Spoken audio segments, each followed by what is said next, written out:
Hello everyone, welcome to our YouTube channel. और आज हम बात कर रहे हैं यूजीसी नेट के एग्ज़ाम के बारे में, जो कि जून 2024 में होने वाला है। और जनरली हम कंप्यूटर साइंस के टॉपिक्स के बारे में बात करते हैं, लेकिन ये एक जनरल टॉपिक है। किसी भी सब्जेक्ट से रिलेटेड आप हों तो ये बेसिक सी चीज़ें हैं कि कब फॉर्म भरा जाएगा, और जो यूजीसी नेट ने मूलभूत इसमें जो चेंजेस किए हैं वो क्या क्या हैं, वो सारी चीज़ें हम इसमें डिस्कस करेंगे। ठीक है, तो आगे बढ़ने से पहले चैनल को सब्सक्राइब जरूर कर लें ताकि आपको इम्पोर्टेंट अपडेट्स मिलती रहे। और अभी बढ़ते हैं आगे। तो देखिए, सबसे पहले बात करते हैं इम्पोर्टेंट डेट्स कौन कौन सी हैं। तो देखिए, फॉर्म जो स्टार्ट हो रहे हैं वो 20 अप्रैल से स्टार्ट हो रहे हैं, ठीक है, और लास्ट डेट है 10 मई। इसमें एक इम्पोर्टेंट पॉइंट ये है कि कई बार जो स्टूडेंट्स हैं लास्ट डेट को फॉर्म भरते हैं और वो सोचते हैं कि 12 बजे तक जो है पोर्टल ओपन रहेगा, जबकि यूजीसी नेट के केस में ऐसा नहीं है। मेरे साथ एक बार ऐसा हो गया था कि मुझे लगा कि 12 बजे तक फॉर्म भरा जाएगा, और मैं लास्ट डेट को किसी का फॉर्म अप्लाई कर रहा था, लेकिन वो नहीं हुआ था। जो लास्ट डेट को जो है आपको 5 बजे तक फॉर्म भरना होता है। 5 बजे के बाद आप फॉर्म नहीं भर पाएंगे, तो इस चीज़ का ध्यान रखें। ठीक है, फीस आप 12 मई तक जमा करा सकते हैं, ये ठीक है। उसके बाद कितनी फीस है? जर्नल के लिए 1150 रुपये है, जनरल ईडब्ल्यूएस, और ओबीसी के लिए जो है 600 रुपये है। उसके बाद जो अदर कैटेगरीज बच गई उनके लिए 325 रुपये रहेगी। ठीक है, करेक्शन के लिए जो विंडो खुलेगी वो 15 मई तक। आप कुछ भी अगर गलत इन्फॉर्मेशन डाल देते हैं तो उसको 15 मई तक ठीक कर सकते हैं। एग्जाम सिटीज ये बाद में बताया जाएगा। एडमिट कार्ड कब आएंगे ये एनटी की वेबसाइट पे बता दिया जाएगा बाद में। ठीक है, तो दूसरा, एग्जाम कब होगा? देखिए, 16 जून 2024 को इसकी डेट है। तो आपके पास लगभग लगभग 50 दिन के आसपास है तैयारी करने के लिए। ठीक है, एग्जाम का ड्यूरेशन कितना होगा? तो 180 मिनट का एग्जाम होगा, यानी कि 3 घंटे का, जिसमें पेपर 1 और पेपर 2 दोनों कवर होंगे, और इन दोनों के बीच में कोई ब्रेक नहीं होगा। ठीक है, लगातार आपके 3 घंटे का लगातार पेपर होगा और उसी में दोनों आपको कवर करने हैं। ठीक है, एग्जामिनेशन की टाइमिंग क्या रहेगी? मॉर्निंग शिफ्ट में होगा या इवनिंग शिफ्ट में होगा, ये हमें बाद में बता दिया जाएगा। ठीक है, और सारी चीज़ें एडमिट कार्ड पे मिल जाएंगी या जो यूजीसी नेट की वेबसाइट है उस पर मिल जाएंगी। तो ये सारी इंपॉर्टेंट डेट्स हैं। ठीक है, आगे देखते हैं। देखिए, अब आता है कि जो नए चेंजेस किए हैं वो क्या है। एलिजिबिलिटी जो आपकी रहेगी वो किस किस चीज़ की रहेगी। अगर आप किसी पर्टिकुलर कैटेगरी में क्वालिफाई करते हैं तो ये देख लेते हैं एक बार। ठीक है, तो कैटेगरी 1 जो है, यहाँ पे एक मिनट, कैटेगरी 1 जो है, award of JRF and appointment as assistant professor. देखिए, अगर आप कैटेगरी 1 में क्वालिफाई करते हैं यूजीसी नेट, तो आप एलिजिबल हैं जेआरएफ के लिए, असिस्टेंट प्रोफेसर के लिए और पीएचडी में एडमिशन के लिए। तीनों के लिए आप एलिजिबल हो जाएंगे। ठीक है, अगर आप क्वालिफाई करते हैं कैटेगरी 2 में, appointment as assistant professor and admission to PhD, तो देखिए यहाँ पे आप जेआरएफ के लिए तो एलिजिबल नहीं होंगे, लेकिन आप असिस्टेंट प्रोफेसर और पीएचडी में एडमिशन के लिए एलिजिबल हो जाएंगे। उसके बाद आती है कैटेगरी 3, जिसमें क्या है, एडमिशन टू पीएचडी ओनली। इसमें ना तो आप जेआरएफ के एलिजिबल होंगे ना असिस्टेंट प्रोफेसर के लिए, आप सिर्फ एलिजिबल होंगे पीएचडी में एडमिशन पाने के लिए। ठीक है, तो ये बेसिक सी चीज है जो इसमें चेंज किया गया है, वो पीएचडी में एडमिशन के लिए जो है किया गया है। अब पीएचडी में एडमिशन के लिए कुछ इंपॉर्टेंट पॉइंट है। देखिए, जो कैंडिडेट कैटेगरी 2 या कैटेगरी 3 में क्वालिफाई करेंगे, ठीक है, और जिनको पीएचडी में एडमिशन चाहिए, उनका जो नेट का स्कोर है उसकी 70% वेटेज रहेगी, और उसके बाद यूनिवर्सिटी या कॉलेज द्वारा 30% की वेटेज के लिए इंटरव्यू लिया जाएगा, और उसके बाद पीएचडी में एडमिशन दिया जाएगा। यहाँ पे एक इम्पोर्टेंट बात ये है कि ये सिर्फ पीएचडी में एडमिशन के लिए है, ये 70 और 30% वाला क्राइटेरिया। ठीक है, असिस्टेंट प्रोफेसर का अलग है, उसके लिए तो रिक्रूटमेंट आएगी, उसके रिक्रूटमेंट के जो रूल्स होते हैं उसके हिसाब से होगी। ठीक है, अच्छा, the PhD admission will be based on combined merit of net marks and the marks obtained in the interview by voice. ठीक है, वही बात है, इसके जो कंबाइंड मेरिट बनेगी वो नेट का जो स्कोर है उसका और इंटरव्यू का जो स्कोर है उसका, दोनों का कॉम्बिनेशन होगा। और तीसरा जो इम्पोर्टेंट पॉइंट है वो ये है कि पीएचडी में एडमिशन के लिए जो आपका कैटेगरी 2 में कैटेगरी 3 में क्वालिफाई होगा, वो आपका स्कोर सिर्फ 1 साल के लिए वैलिड होगा। ठीक है, ये यहाँ पे लिखा हुआ है, 1 साल के लिए वैलिड होगा। अब देखिए कैटेगरी 3 तो ठीक है, सिर्फ पीएचडी में एडमिशन के लिए, लेकिन कैटेगरी 2 में तो असिस्टेंट प्रोफेसर भी है, तो क्या ये भी 1 साल के लिए वैलिड होगा? नहीं, ऐसा नहीं है। अगर आप कैटेगरी 2 में करते हैं, तो आप असिस्टेंट प्रोफेसर के लिए तो एलिजिबल रहेंगे क्योंकि ये लाइफ टाइम होता है। लेकिन पीएचडी में अगर आपको एडमिशन लेना है, तो यहाँ पे आपका स्कोर सिर्फ 1 साल तक वैलिड रहेगा। मेरे ख्याल से ये पॉइंट आपको क्लियर हो गया होगा। अभी आगे देखते हैं। देखिए ये है कुछ इंपॉर्टेंट पॉइंट जो यूजीसी नेट जून 2024 का है एग्जाम है, वो ओएमआर बेस्ड होगा सबसे पहले तो।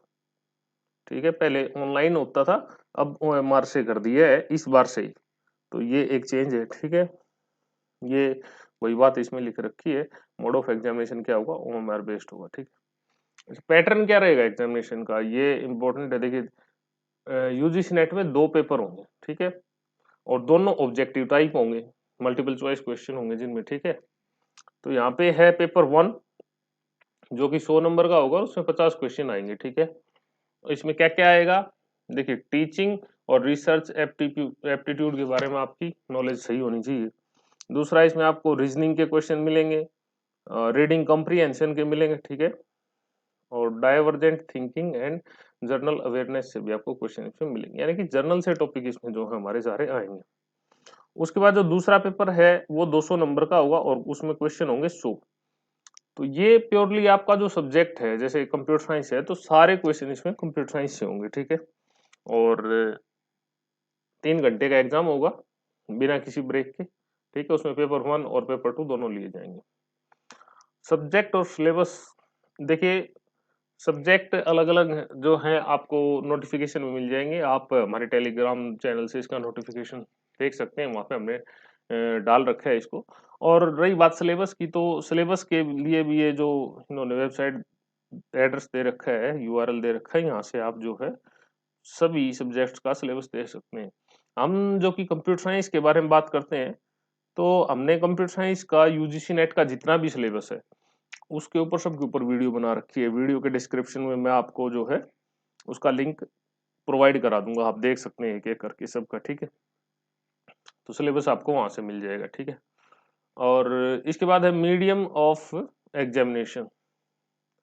तो देखिए जितने भी पेपर हैं वो इंग्लिश और हिंदी दोनों लैंग्वेज में होंगे, सिर्फ लैंग्वेज पेपर्स को छोड़ के। ठीक है, एक तो ये बात है। दूसरा, option for medium of question paper should be carefully chosen bye candidate while filling the application form online. The option once exercise cannot be changed. देखिए जब ऑनलाइन एप्लीकेशन आप फिल करेंगे तभी आपसे पूछ लिया जाएगा कि आप कौन से मीडियम में अपना एग्जाम देना चाहते हैं। ठीक है, तो आपको वो बड़ा सावधानी से फिल करना है, आप जिस भी मीडियम में कंफर्टेबल हो, आप जो मीडियम चूज करेंगे उसी में आप अपने आंसर देंगे। ठीक है, अच्छा एक ये है कि ट्रांसलेशन में अगर कोई एरर आता है तो इंग्लिश वर्जन का जो क्वेश्चन होगा वो सही माना जाएगा। ठीक है, ये तो जनरल सी बातें हैं। आगे बढ़ते हैं, मार्किंग स्कीम की बात करते हैं। देखिए टोटल हमारे पास इसमें 150 क्वेश्चन है। ठीक है, और हर क्वेश्चन 2 नंबर का है, यानी कि 300 आपका टोटल स्कोर है। हर सही क्वेश्चन के लिए आपको 2 नंबर मिल जाएंगे, कोई नेगेटिव मार्किंग नहीं है। देखिए ये इंपॉर्टेंट है, नेगेटिव मार्किंग कुछ भी नहीं है। अगर आपको कोई क्वेश्चन नहीं आता तो आपको उसको अटेम्प्ट जरूर करना है, क्वेश्चन छोड़ने नहीं है। मतलब कहने का क्या है कि आपको 150 के 150 क्वेश्चन अटेम्प्ट करने हैं। ठीक है, ये बहुत ही इंपॉर्टेंट पॉइंट है। देखिए अगर आप कोई क्वेश्चन अटेम्प्ट नहीं करेंगे तो उसका कोई आपको नंबर नहीं दिया जाएगा। ठीक है, कोई मार्क्स नहीं दिए जाएंगे। एक ही क्वेश्चन आपको सिलेक्ट, एक ही ऑप्शन आपको सिलेक्ट करना है, एक से ज्यादा नहीं कर सकते। ये तो बेसिक सी चीजें हैं। ठीक है, और नेगेटिव मार्किंग नहीं, ये तो ऊपर आई गया है। ठीक है, ये सारी बेसिक सी चीजें। आगे बढ़ते हैं, एलिजिबिलिटी।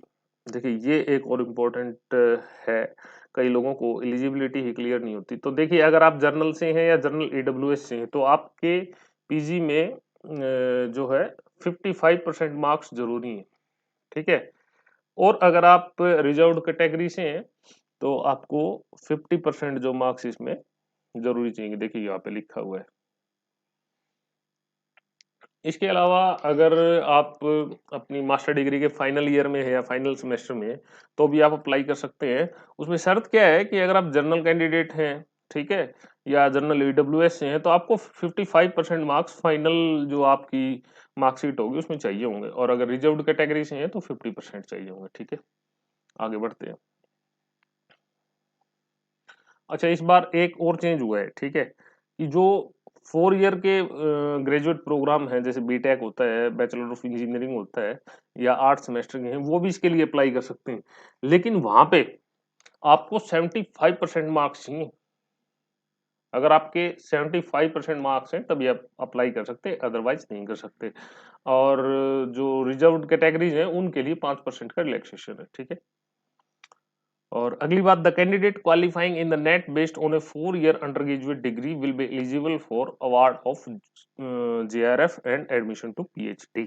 ये एक इम्पोर्टेंट पॉइंट है। देखिए, जिनका 4 ईयर अंडर ग्रेजुएट डिग्री की अंडर ग्रेजुएट डिग्री है अगर उनके पास, तो उनको दो दो ही जो स्कीम है उनमें बेनिफिट मिल पाएगा। एक तो एडमिशन टू पीएचडी में, उनका डायरेक्ट पीएचडी में एडमिशन हो सकता है। दूसरा, उनको जेआरएफ मिल सकता है। ठीक है, वो असिस्टेंट प्रोफेसर के लिए एलिजिबल नहीं होंगे। ये चीज काफी इंपॉर्टेंट है, आप इस चीज को ध्यान में जरूर रखें। अगर आपके पास 4 ईयर अंडर ग्रेजुएट डिग्री है और आप नेट क्वालिफाई कर लेते हैं, तो आपको असिस्टेंट प्रोफेसर के लिए कंसिडर नहीं किया जाएगा, आपको सिर्फ जेआरएफ और पीएचडी में एडमिशन के लिए कंसिडर किया जाएगा। आई थिंक ये पॉइंट आपको क्लियर हो गया होगा। और ये जो है, ये वही बात है कि अगर आप फाइनल ईयर में है तो आप अप्लाई कर सकते हैं। ठीक है, the candidate with a 4 year bachelor degree programme are allowed to appear in the subject. जो भी सब्जेक्ट दे रखे हैं ये नीचे नोटिफिकेशन में आपको मिल जाएगा, आप उनमें अप्लाई कर सकते हैं। और अगर आप चाहें तो किसी और सब्जेक्ट में, फॉर एग्जांपल आपने बीटेक सीएस से किया हुआ है और आप आगे पीएचडी हिस्ट्री में करना चाहते हैं, तो वो भी आप कर सकते हैं, कोई दिक्कत नहीं है। ये यूजीसी ने यहाँ पे बोला है। ठीक है, अब फाइनल पॉइंट आ गए हमारे। देखिए, एज, जेआरएफ के लिए आपकी एज जो है 30 साल से ऊपर नहीं होनी चाहिए अगर आप जनरल कैटेगरी में हैं तो। और अगर आप रिजर्व में हैं तो उसको, उसमें जो सरकार के प्रोविजंस हैं उसके अकॉर्डिंग आपको छूट मिल जाएगी। ठीक है, असिस्टेंट प्रोफेसर के लिए कोई एज लिमिट नहीं है, और ना ही पीएचडी में एडमिशन के लिए। और उसके बाद जो पीएचडी में एडमिशन होंगे उनमें जो रिजर्वेशन है वो किस किस प्रकार से रहेगा। देखिए, 15% एससी का हो गया, 7.5% एसटी का हो गया, 27% ओबीसी नॉन क्रीमी लेयर का हो गया, 10% जर्नल ईडब्ल्यूएस का हो गया, और 5% जो है फिजिकल हैंडीकैप का हो गया। ठीक है, तो ये जो है अपना रिजर्वेशन का मामला है। और आई थिंक सारे पॉइंट्स हमने इसमें कवर कर लिए हैं। अगर कुछ रह गया हो तो आप कमेंट करके बता सकते हैं, हम उसका डेफिनेटली आपको जवाब देंगे। और मेरे ख्याल से वीडियो काफ़ी ठीक ठाक बन गई है इस बार, तो चैनल को सब्सक्राइब कर लें। इसके बाद देखिए, मैं आपको बताऊंगा मैंने अपना यूजीसी नेट कैसे क्लियर किया है कंप्यूटर साइंस में। और दूसरा जो वीडियो होगा वो हमारा होगा कि भाई आप कैसे क्लियर कर सकते हैं एग्जाम को। ठीक है, देखिए मैंने कैसे क्लियर क्लियर किया यूजीसी नेट, दिसंबर 2022 वाला। ठीक है, और आप कैसे कर सकते हैं यूजीसी नेट, ये अपना जून 2024 हुआ। तो मेरी जो स्ट्रेटजी थी वो मैं आपके आपके साथ शेयर करूंगा, और आप क्या कर सकते हैं वो भी मैं आपको बताऊंगा। तो चैनल को सब्सक्राइब कर लें। Thank you.